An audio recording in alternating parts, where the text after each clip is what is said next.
ভূপতিনগর মামলায় ৮ তৃণমূল নেতা কর্মীকে এনআইএ তলব। আজই তাদেরকে ডেকে পাঠানো হয়েছিল। বিজেপির দেওয়া তালিকা ধরে তলব করা হচ্ছে তাদেরকে। ভোটের আগে এলাকা ফাঁকা করতে ডাকা হয়েছে। তলব করলেও তৃণমূল নেতা কর্মীরা যাবেন না, আইনি পথে মোকাবিলা করা হবে। কখনো মহুয়া মৈত্র, কখনো জুই বিশ্বাস এজেন্সি দিয়ে হয়রানি করা হচ্ছে, টার্গেট করা হচ্ছে। বিজেপিকে তোপ কুণাল ঘোষের। কি বলেছেন কুণাল ঘোষ শোনাবো।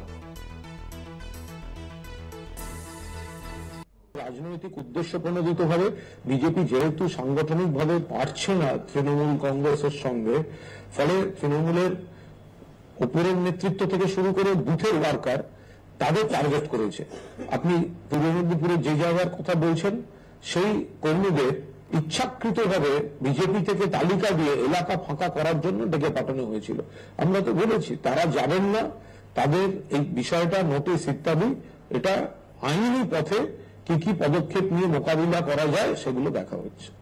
Whether it is fact or not, যে আপনার অফিসারের কাছে বিজেপির নেতারা দেখা করছে, লিস্ট দিচ্ছে, সেই লিস্ট অনুযায়ী আপনারা সামন করছেন, বিজেপির সংগঠন নেই, লোকজন নেই, তৃণমূলের নেতা কর্মী, প্রার্থী,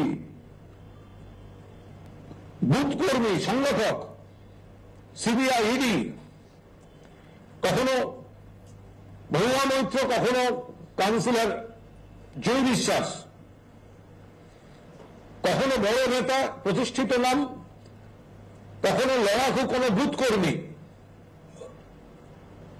তাদের এজেন্সি দিয়ে হয়রানি করানো হচ্ছে। আমরা এর তীব্র বিরোধিতা করছি। আমাদের প্রতিনিধি দল নির্বাচন কমিশনেও বিষয়টি জানিয়েছেন এবং আমরা এই বিষয়টি নিয়েও সরব হব।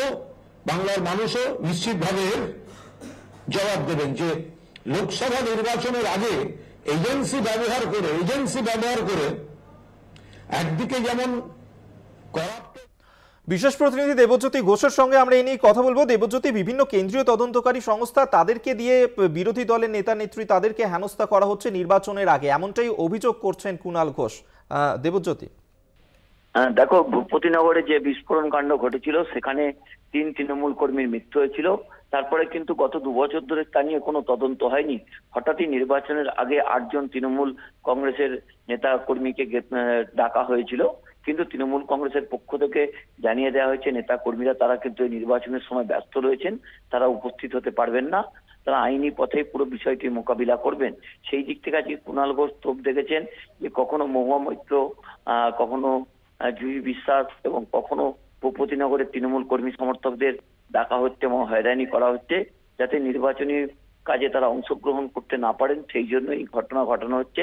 তবে তৃণমূল কংগ্রেস আইনিভাবে পুরো ব্যাপারটির পদক্ষেপ নিচ্ছেন এবং তিনি পরিষ্কার জানিয়ে দিয়েছেন তৃণমূল কংগ্রেসের এই নেতা কর্মীরা কোনো মতে এনআইএর ডাকে এই নির্বাচনের আগে তারা অংশগ্রহণ নিতে পারবেন না বা যেতে পারবেন না।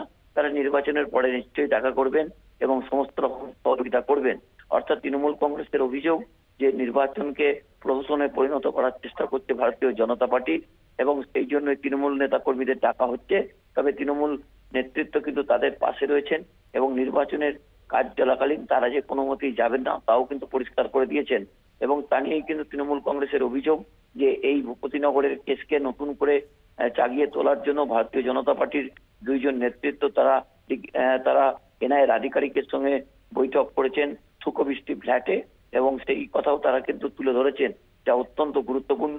সেই জায়গাতে তৃণমূল কর্মী সমর্থকরা উপস্থিত হবেন না এই এনআইএর ডাকে, তাও কিন্তু পরিষ্কার করে দিয়েছেন। ধন্যবাদ তোমায়। বিশেষ প্রতিনিধি দেবজ্যোতি ঘোষ টেলিফোনে ছিলেন।